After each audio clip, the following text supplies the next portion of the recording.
अच्छे से और फिर फॉलो करना, ठीक है। जैसे जैसे मतलब हम बोलेंगे क्वेश्चन भी कर लेना, क्वेश्चन करोगे तो आसान रहेगा, ज़्यादा कुछ नहीं है टेंथ में।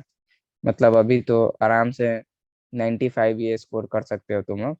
टफ नहीं, कुछ टफ नहीं है, पढ़ो अच्छे से तो सब आसानी है, दिक्कत नहीं है इसमें, ठीक है। चलो फिर स्टार्ट करें फिर। ठीक है फिर। Yes sir.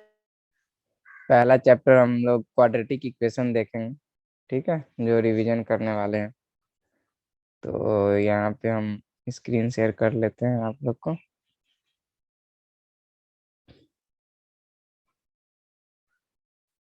स्क्रीन दिख रही है मेरी? यस। ठीक है, चलो फिर क्वाड्रेटिक इक्वेशन। आइडिया है आप लोग को? कुछ कुछ पढ़े होगे खुद से तो।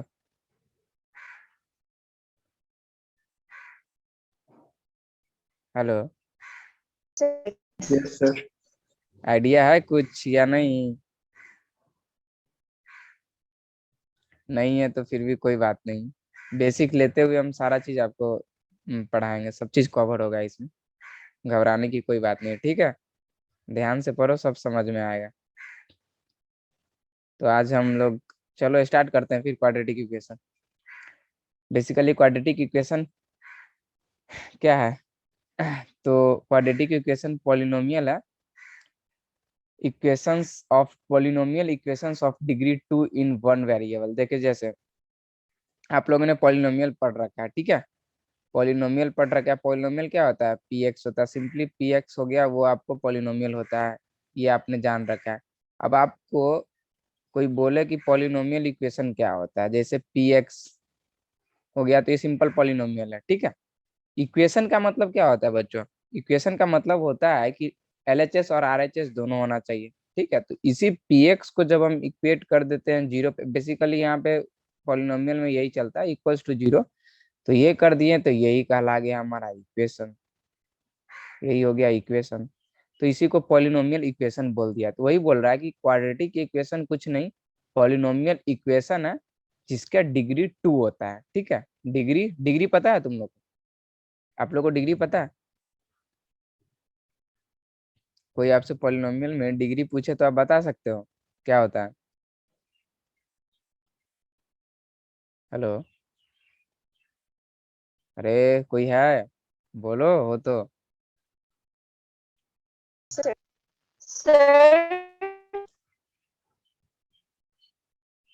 तुम लोग का नेट भी कितना वीक है। कोई नहीं। सर आपका वॉइस बहुत ज्यादा वीक हो रहा है। मेरा वॉइस लैग कर रहा है? No sir. नहीं नहीं, वही तो बोल रहे हैं, उसका नेट, तुम्हारा नेट स्लो है थोड़ा। मेरा वॉइस लैग नहीं करना चाहिए, वाईफाई यूज कर रहे हैं हम तो। ठीक है, तो देखो डिग्री तुम लोगों ने जान रखा है कि क्या होता है, एक बार देखो रिकॉल करा देते हैं।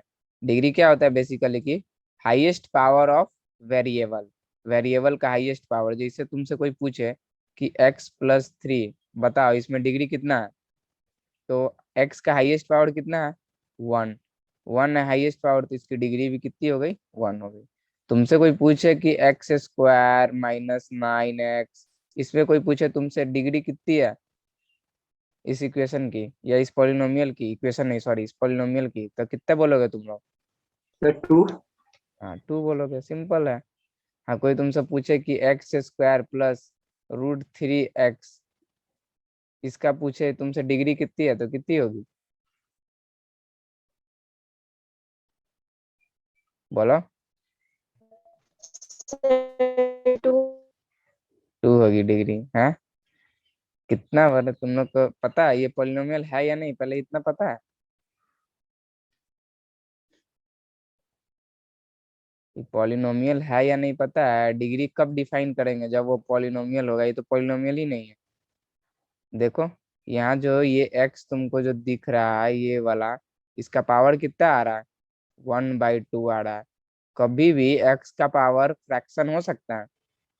पॉलिनोमियल जब तुम स्टार्टिंग में पढ़े हो, जब डिफाइन किए होगे तो तुमको पढ़ाया गया होगा उस समय कि पॉलिनोमियल में कभी भी वेरिएबल का पावर होता है वो फ्रैक्शन में नहीं होता है, वो हमेशा क्या होता है, नॉन निगेटिव इंटीजर होता है, हमेशा इंटीजर होता है, वो भी कैसा इंटीजर, नॉन निगेटिव इंटीजर। तो इसमें डिग्री डिफाइन ही नहीं होगा। तुम लोग के देखे हैं थोड़ा कि तुम लोग को रिकॉल है कि नहीं है, पता याद है कि नहीं, ध्यान है कि नहीं कि ऐसा कुछ भी होता है। और ऐसा हम बहुत बार अभी करने वाले हैं, तो ध्यान दे देना कि कुछ पूछेंगे पहले देख लेना पॉलिनोमियल है या नहीं है, ठीक है। तो ये डिग्री समझ गए ना तुम लोग क्या होता है। तो वही इसी में जब हम पॉलिनोमियल इक्वेशन में यही तुम्हारा क्या है, इसी को अपन डिग्री 2 है तो इसको क्वाड्रेटिक पॉलिनोमियल तुम लोग बोलते थे क्वाड्रेटिक पॉलिनोमियल। ये तुम्हारा हो गया क्वाड्रेटिक पॉलिनोमियल। तो ऐसे ही इक्वेशन जब इसी टर्म को जब हम इसी पॉलिनोमियल जो ये क्वाड्रेटिक पॉलिनोमियल आएगा इसको इक्वेट टू जीरो कर दिए तो वही क्वाड्रेटिक इक्वेशन बन गया, तो कुछ खास नहीं, ठीक है। तो फिर देखो यहाँ से अपन देखते हैं, तो इसका टाइप क्या है, F of X equals to A X square plus B X plus C, जहाँ पे ए बी सी कोई भी रियल नंबर हो सकता है और ए का वैल्यू जीरो नहीं हो सकता। ए जीरो हो गया तो काम तमाम हो गया, क्योंकि जो ही ए जीरो हुआ ये टर्म हो गया तुम्हारा जीरो, ये टर्म हो गया तुम्हारा जीरो, ये जीरो हुआ तो ये बचा बस ये बी एक्स प्लस सी, और ये हो गया तुम्हारा लीनियर पॉलिनोमियल, ठीक है। तो ये तो क्वाड्रेटिक पॉलिनोमियल होगा ही नहीं, इसीलिए लीडिंग कोएफिशिएंट को अपन जीरो नहीं कर सकते हैं, ठीक है। और सी को अपन क्या बोलते हैं, कोई कांस्टेंट टर्म या कोई एब्सोल्यूट टर्म है जो, बस ठीक है। और ए बी सी एलिमेंट आ रहा है। चलो फिर और ये जो अपन है the values of x satisfying the quadratic equation are the roots of quadratic equation, ये अपन बाद में देखेंगे, जब रूट्स पढ़ेंगे ना तो फिर ये देखेंगे, ठीक है। इतना तक समझ में आया तुम लोग को? हाँ, इसमें कुछ खास नहीं था, तो ये तो समझ में आना ही चाहिए। ये नहीं समझ में आएगा तो फिर क्या समझ में आएगा। चलो स्टैंडर्ड फॉर्म पता है तुम लोग को क्या बोलते हैं, स्टैंडर्ड फॉर्म। एग्जाम्पल से स्टार्ट करते हैं, बिना डिफिनेशन लिए कोई हम लोग को तुम लोग पहचान सकते हो तो बताओ। ये स्टैंडर्ड फॉर्म में लिखा हुआ है, इसको हम कभी स्टैंडर्ड फॉर्म बोल सकते हैं? अरे बोलो।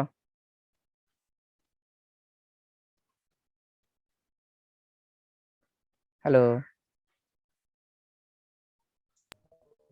अरे बच्चों, जल्दी जल्दी बोलो, जल्दी जल्दी, तभी तो इतने आगे आगे रिवीजन क्लास में बढ़ेंगे, ठीक है।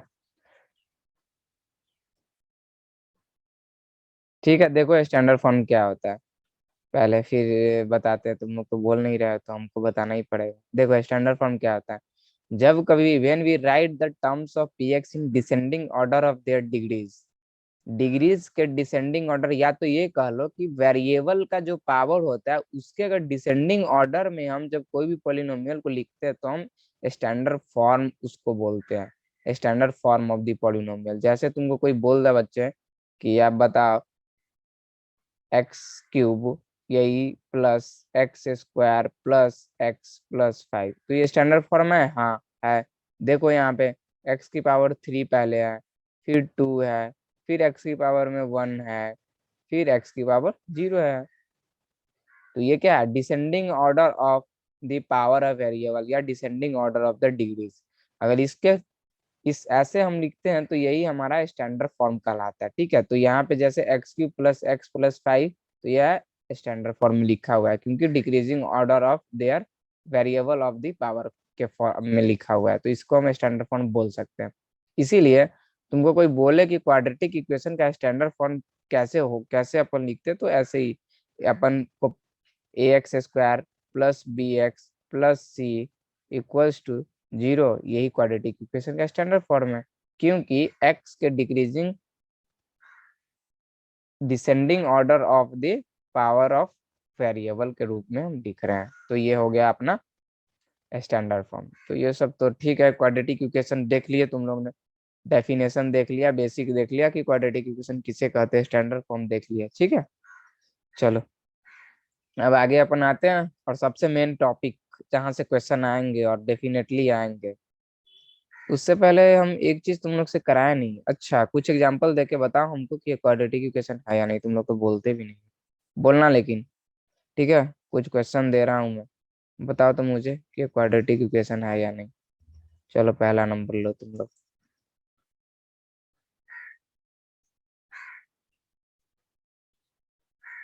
ये बताओ है कि नहीं क्वाड्रेटिक इक्वेशन? No sir. नहीं है? अरे क्वाड्रेटिक इक्वेशन कैसे नहीं हुआ ये? x⁻² है। Yes sir.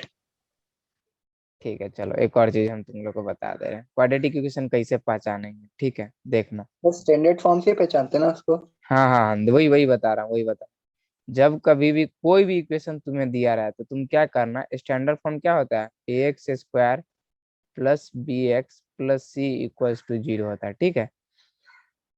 देखना जब कोई भी फॉर्म दिया रहा है तुम इससे कंपेयर करना उस इक्वेशन को, और ए जहाँ पे 0 नहीं होना चाहिए, बी सी कुछ भी हो अपने को मतलब नहीं है, अगर ए 0 नहीं है तो फिर क्वाड्रेटिक इक्वेशन होगा वो। जैसे कि ये ऊपर वाले क्वेश्चन है, ये x² - 5x में, इसमें ए का वैल्यू क्या है बता, कंपेयर करो इस इक्वेशन से, बताओ तो ए का वैल्यू क्या आएगा, बोलो। हेलो। Yes sir. ए का वैल्यू क्या सर आएगा? ए का वैल्यू बताओ ना। इसे स्टैंडर्ड फॉर्म में लिख दिया, अब ये इक्वेशन तुमको दे दिया, अब बताओ सर इस इक्वेशन कंपेयर करके कि ए का वैल्यू क्या होगा इस इक्वेशन के लिए। सर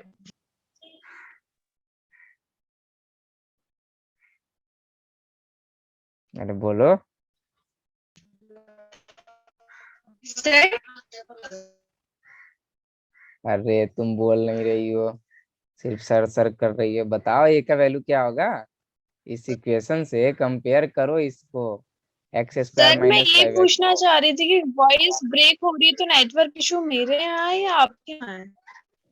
अरे तुम्हारे अभी तो तुम्हारा वॉइस क्लियर आ रहा है, मेरे यहाँ से शायद नहीं है, वो एक है ना, कौन है, अरे तुम भी हो ना, बोलो तो।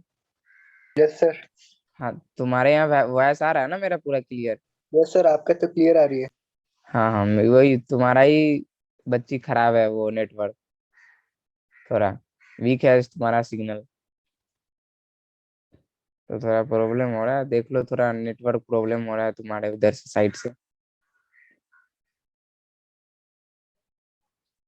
ठीक है, तो तुम बोलो ए का वैल्यू क्या आएगा। वो सुन सुन रही है, पता नहीं उसको सुनाई भी दे रहा है या नहीं। हेलो। हेलो। अरे तुम तो बोलो कम से कम। सर आप ही बता दीजिए। अरे बाप रे बाप, कैसे होगा ऐसे, हैं?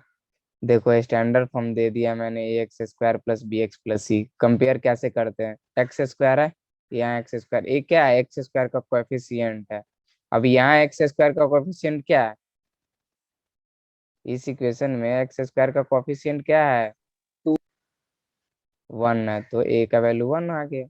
अब देखो b क्या है, b क्या है, x का कोएफिशिएंट है, अब इस इक्वेशन में b का x का कोएफिशिएंट क्या होगा, वही b होगा, इस इक्वेशन में x का कोएफिशिएंट क्या है, इस इक्वेशन में x का कोएफिशिएंट क्या है, अरे -5 है ना। Yes sir. हाँ तो b का वैल्यू -5 आ गया, और फिर c का, तो c क्या है, यहाँ पे कांस्टेंट टर्म है स्टैंडर्ड फॉर्म में, तो यहाँ कांस्टेंट टर्म क्या है, यहाँ तो कांस्टेंट टर्म कुछ नहीं है, तो कांस्टेंट टर्म को क्या मान ले, 0 मान ले, तो ये कांस्टेंट टर्म क्या हो गया, 0 हो गया, तो ऐसे कंपेयर करते हैं। लो दो तीन क्वेश्चन लो, बताओ कंपेयर करके क्या आता है, कंपेयर करने का क्या बताए हम, कि जैसे स्टैंडर्ड फॉर्म तुमको हो गया x² plus bx plus C equals to 0, अब क्या करना, ए क्या है, ए है यहाँ पे तुमको x² का कोएफिशिएंट, तो ए का वैल्यू क्या होगा, जो भी इक्वेशन तुमको दिया रहेगा उसमें x² का कोएफिशिएंट होगा, उसको ए लिख देंगे। फिर x का कोएफिशिएंट जो है यहाँ -5, तो x का कोएफिशिएंट जो है उसको b कर देंगे, और कांस्टेंट टर्म को c कर देंगे, ये कंपेयर करने का तरीका हुआ। जैसे एग्जांपल नंबर 2 में x² plus 3x+2 equals to 0 है, अब इसमें बताओ तुम लोग a b और c का वैल्यू कंपेयर करके, इसमें x² का कोएफिशिएंट क्या है, सर 1। 2। 1, तो ये 1 हो गया, x का यस सर। कोएफिशिएंट क्या है, सर 3। 3, b 3 हो गया, फिर तुमको कांस्टेंट टर्म क्या है? 2। 2, टू। तो C2। सिंपल सा। चलो एक और देख लेते हैं, एक और देख लेते हैं। ये लो x² प्लस √3x -9। अब बताओ इसमें ए बी और सी की वैल्यू, ए की वैल्यू बताओ, सर 1 बी की वैल्यू बताओ, √3 सी की वैल्यू बताओ। -9। Very good. तो समझ गए स्टैंडर्ड फॉर्म से कैसे निकालते वैल्यू। अब बस तुमको कंपेयर करने आ गया तो अपना काम हो गया। जब कंपेयर करने आ गया स्टैंडर्ड फॉर्म से, ए की वैल्यू 0 नहीं होनी चाहिए, तो क्या ये क्वाड्रेटिक इक्वेशन है? Yes sir. हाँ बस ये है। Yes sir. ठीक है, चलो बहुत बढ़िया। बस कंपेयर करना है, ए की वैल्यू 0 नहीं होनी चाहिए। और हाँ, पॉलिनोमियल का जो डेफिनेशन है वो सेटिस्फाई करना चाहिए क्या, कि वेरिएबल पावर का वेरिएबल जो होना चाहिए वो अपना फ्रैक्शन नहीं होना चाहिए, नॉन निगेटिव नहीं, मतलब होना चाहिए बस। वो पॉलिनोमियल का इक्वेशन सेटिस्फाई करना चाहिए, बाकी ए की वैल्यू 0 नहीं आनी चाहिए, सब पॉलिनो क्वाड्रेटिक होगा। ठीक है। तो इसमें तुम लोग स्टैंडर्ड फॉर्म ये कंपेयर करना बहुत काम आएगा अभी, मतलब बहुत सारे चीज में हम यूज करेंगे, रूट्स में बहुत यूज आएगा इसका। ठीक है। तो यहाँ तक तुम लोग देख लिए, बेसिक समझ में आ गया तुम लोग को। ठीक है। तो हम फिर रूट्स में आगे आते हैं, रूट्स का मतलब जानते हैं क्या होता है। तुम लोग का बेसिक भी क्लियर नहीं है, बताओ, हमको तो थोड़ा समय लगेगा। चलो फिर जितना सोचे थे आज उतना नहीं हो पाएगा, चलो देखते हैं। Roots of quadratic equation. ठीक है, ये रूट्स का मतलब क्या होता है। तो क्या होता है ना कि in general a real number alpha is called a root of the quadratic equation ax² plus bx plus c equals to 0 if if ये ध्यान से देखना, कब हम मान लो कोई एक अल्फा ले लिया, रैंडम कोई उठा लिया वेरिएबल एक अल्फा, अल्फा कोई भी एक वैल्यू है जो कि हम लिए रैंडम, और वो हम बोल रहे हैं कि इस क्वाड्रेटिक इक्वेशन का रूट्स है। तो वो अगर इस क्वाड्रेटिक इक्वेशन का रूट्स है तो भाई कंडीशन क्या है, हम कैसे जानेंगे कि रूट्स है। तो वही देखो क्या है, if a∝² plus b∝ plus c equals to 0। इसका मतलब समझे, इसका मतलब ये हुआ, मान लो तुमको कोई बोलता है कि बताओ x+3 इक्वल्स टू 0 है, ठीक है। तो तुमको कोई बोलेगा कि क्या x इक्वल्स टू 2 इस इक्वेशन को सेटिस्फाई कर सकता है? बोलो। Hello. Yes sir. Sir x, question repeat कीजिए। अरे x+3 इक्वल्स टू 0 दे दिया, ठीक है। तो इसका सॉल्यूशन पहले तुम हम लोग को बताओ क्या आएगा, x का वैल्यू क्या आएगा, अरे बताओ 3। क्या आ गया। अरे एक्स का वैल्यू 3, लीनियर इक्वेशन। अरे x+3 सर इक्वल, -3 आएगा। हाँ -3 होगा ना भाई। कैसे बोल रहे हैं तुम 3 आ जाएगा, एक्स का वैल्यू 3 डालो तो 3 + 3 6 हो जाएगा। अरे x+3 इक्वल्स टू 0 है, x3 को उधर ले जाओ तो x equals to -3, linear equation in one variable.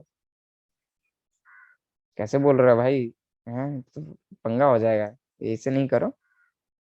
ठीक है।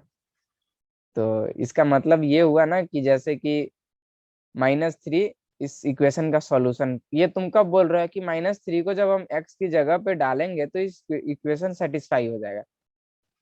ठीक है। अब देखो x इक्वल्स टू 2 को अगर तुम डालोगे तो इक्वेशन सेटिस्फाई होगा, नहीं होगा।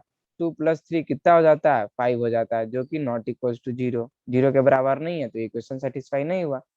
तो यहीं पे ही -3 है ना, इसी को हम बोल देंगे कि इस इक्वेशन का रूट्स है, एक रूट है इस इक्वेशन का।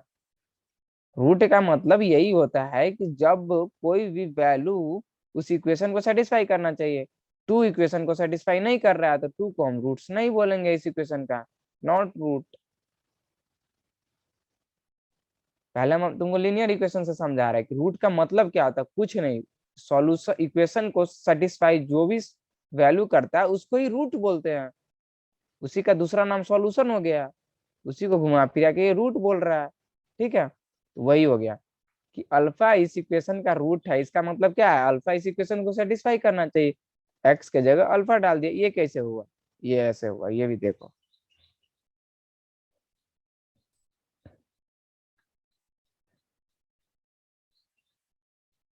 ये हुआ तुम्हारा ऐसे कि जैसे ax² plus bx plus C equals to 0, ठीक है। और हम बोल दिए कि अल्फा इसका रूट्स है, अल्फा इसके एक रूट है। दो रूट होंगे, वो तीन रूट वो सब बाद में बात करेंगे। अल्फा इसका एक रूट दे दिए, तो क्या करेंगे, चूंकि अल्फा रूट है तो अल्फा को एक्स के जगह जब हम अल्फा को क्या करेंगे, रिप्लेस बाय एक्स, यानी कि एक्स जहां जहां इक्वेशन में वहां वहां हम अल्फा डालें। ए इंटू एक्स के जगह डालो alpha square plus b into x के जगह डालो alpha plus C equals to 0। इसका मतलब ही यही होता है, जहां जहां एक्स है वहां वहां अपन उसको अल्फा डालेंगे। अल्फा चूंकि रूट है, रूट का मतलब होता है इस इक्वेशन को सेटिस्फाई करना, ठीक है बच्चों। तो अपन अल्फा डालें और इस इक्वेशन को सेटिस्फाई करा दिए, तो यही कंडीशन वहां लिखा है जो कि यहाँ पे है, वो यही है, ठीक है। We also say that x equals to alpha is a solution of the quadratic equation. हम x को अल्फा से रिप्लेस कर रहे हैं, यानी x इक्वल्स टू x के जगह अल्फा डाल रहे हैं, इसका मतलब ही वो है कि अल्फा क्या है, सॉल्यूशन है। अल्फा सॉल्यूशन है इस इक्वेशन का, ठीक है। और that alpha satisfy the quadratic equation, ठीक है। यहां तक समझ में आया? हेलो, हाँ। इक्वेशन का सॉल्यूशन का मतलब यही होता है कि उस वेरिएबल के जगह हम किसी वैल्यू को अगर रिप्लेस कर दें, अगर वो वेरिएबल के जगह वो वैल्यू जगह ले लेता है, मतलब वो वैल्यू उस इक्वेशन का सॉल्यूशन हो गया या फिर उसका रूट हो गया। सिंपल सा बात। अब बच्चों एक बात कर लेते, ये तो हो गया अपना कि हाँ कि रूट कैसे है। जैसे कि चलो कुछ कुछ एक एग्जांपल ले लेते हैं, ठीक है। जैसे कि मैंने एग्जांपल लिया, इसको पहले ना नीचे करने दो,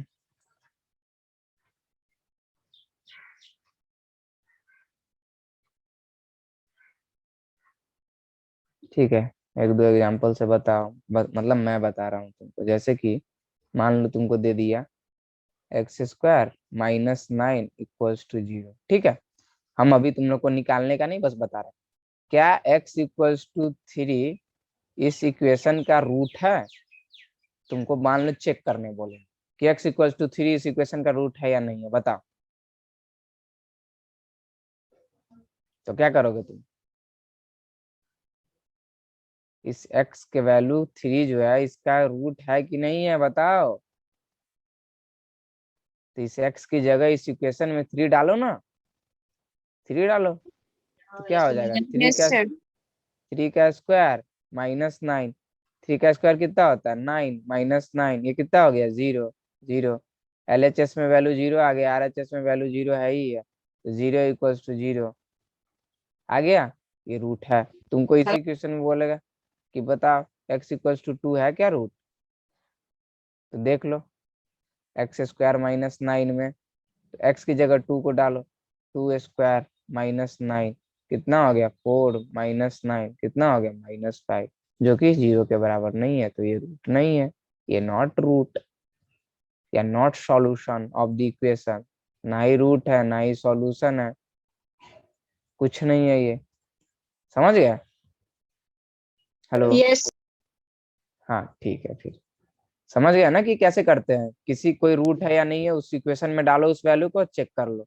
अगर इक्वेशन को सेटिस्फाई कर रहा है मतलब उस इक्वेशन का वो रूट है या सॉल्यूशन है, अगर इक्वेशन को सेटिस्फाई नहीं कर रहा है तो नहीं, ठीक है। अब बच्चे जीरोज, जीरोज का भी मतलब वही है, zeros of the quadratic polynomial. Zeros तुम लोग पढ़े हो पॉलिनोमियल में निकालना। जीरोज ऑफ द किसी भी पॉलिनोमियल का जीरोज का क्या मतलब होता है, किस वैल्यू पे उस पॉलिनोमियल का जीरो जा रहा है। जैसे कि यहाँ हम क्या कहेंगे, अगर यहाँ पे 3, यहाँ देखो x² माइनस 9 में 3 सेटिस्फाई कर रहा है, तो क्या हो गया, 3 जीरोज कहलाएगा। इसी इसी को जीरोज ऑफ क्वाड्रेटिक पॉलिनोमियल भी बोल देंगे, इसी को जीरोज ऑफ पॉलिनोमियल भी बोलते हैं। जीरोज, रूट, सॉल्यूशन सब सेम चीज है, समझ गए? सबका मतलब एक ही है, बस शब्द अलग अलग है, ठीक है। एंड वही देखा, and the roots of the quadratic equation ये सेम है, वो जीरोज, रूट, सॉल्यूशन सब सेम होते हैं। बस वो वैल्यू चाहिए, जिस वैल्यू पे हम x की जगह उसको डाले उस इक्वेशन में, तो वैल्यू कितनी आनी चाहिए, 0 आनी चाहिए। ये ध्यान में रखना बस, और कुछ नहीं। यही तुमको रूट होता है। जैसे कि कुछ एक एग्जांपल और तुम सोच रहे हो, ले ही लेते हैं, फिर आगे की तरफ बढ़ाते हैं। ठीक है, कुछ एग्जांपल कैसे ले, यहाँ पे तो स्पेस भी नहीं, चलो ठीक है, साइड में है।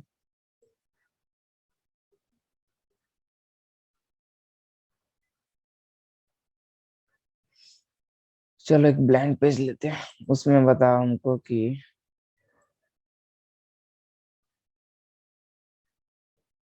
चलो यहाँ पे बता, तो कुछ रूट लेके हम बता रहे हैं तुमको। एक्स स्क्वायर, क्या ले लें, -16 इक्वल्स टू 0 है। ठीक है, तुम्हें कोई बोले एक्स इक्वल्स टू 2 इस इक्वेशन का रूट है कि नहीं, फटाक से चेक करो, 2 को डालो इसमें, 2 का स्क्वायर -16 कितना हुआ, ये 4 -16 क्या आया, -12, नॉट इक्वल्स टू 0, ये रूट नहीं है। चेक करते हैं, एक्स इक्वल्स टू 3 डाल के देखते हैं, एक्स इक्वल्स टू 3 के लिए कितना होगा, 3 का स्क्वायर -16 कितना आया, 9 -16 कितना हो गया, -7, जो कि 0 के बराबर नहीं है, ये भी रूट नहीं है। एक्स इक्वल्स टू 4 डाल के देखो, 4 स्क्वायर -16 कितना हो गया, ये 16 -16 कितना आ गया, ये 0, ये रूट्स है।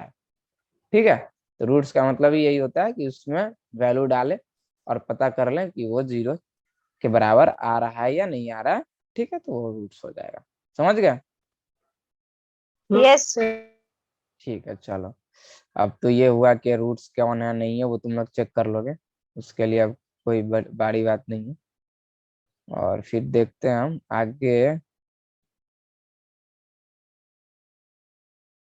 हाँ, अब देखो, रूट्स को फाइंड करना। अब यहाँ पे मेन पंगा तुमको यही आएगा कि रूट्स को फाइंड कैसे करते हैं। क्वाड्रेटिक इक्वेशन कोई दे दिया, ऐसे तुमको मान लो कोई भी क्वाड्रेटिक इक्वेशन दे दिया, जैसे एक्स एक्स स्क्वायर -25। अब तुमको बोले कोई इसको रूट्स बताओ, तो सब ऐसे चेक थोड़ी ना करोगे, 1 डालोगे, 2 डालोगे, 3 डालोगे, 4 डालोगे, फिर चेक कर रहे हो कि पता चला कोई ऐसा एक्सप्रेशन दे दिया जो पूरा जिंदगी लग जाए और उसका सॉल्यूशन ही नहीं अपन से निकले। तो इसके लिए तरीका होता है कि अपन कैसे सॉल्व करेंगे। तो देखो, बहुत बढ़िया तरीका है जिसको फैक्टराइजेशन बोलते हैं, जो कि पहला मेथड है। पहला मेथड है तुम्हारा फैक्टराइजेशन, दूसरा मेथड क्वाड्रेटिक फॉर्मूला। ये तो बहुत आसान है, ये तो सीधा चिपकाओ आंसर ला। लेकिन ये जो है फैक्टराइजेशन, इससे तो तुम लोग को, ये तो तुम लोग के लिए बहुत आसान होगा ना। हेलो, हेलो, तुम लोग के लिए फैक्टराइजेशन तो आसान होगा ना। आसान है कि टफ है? सर बहुत आसान है। अच्छा अच्छा, आसान है, फिर तो बढ़िया। चलो फिर आसान है तो फिर फैक्टराइजेशन तुम लोग को आता होगा, तो कुछ सिंपल सा, जब फैक्टराइजेशन आता ही है तो हम एक आध एग्जांपल डायरेक्ट लेते हैं, देखते हैं कि करते हैं कि नहीं आप लोग।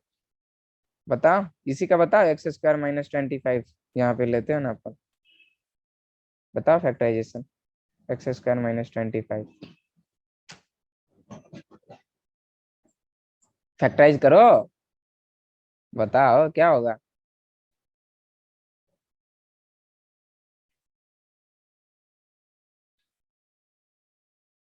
बोल रहे हो आता है, बता भी नहीं रहे हो तुम लोग, कैसे होगा।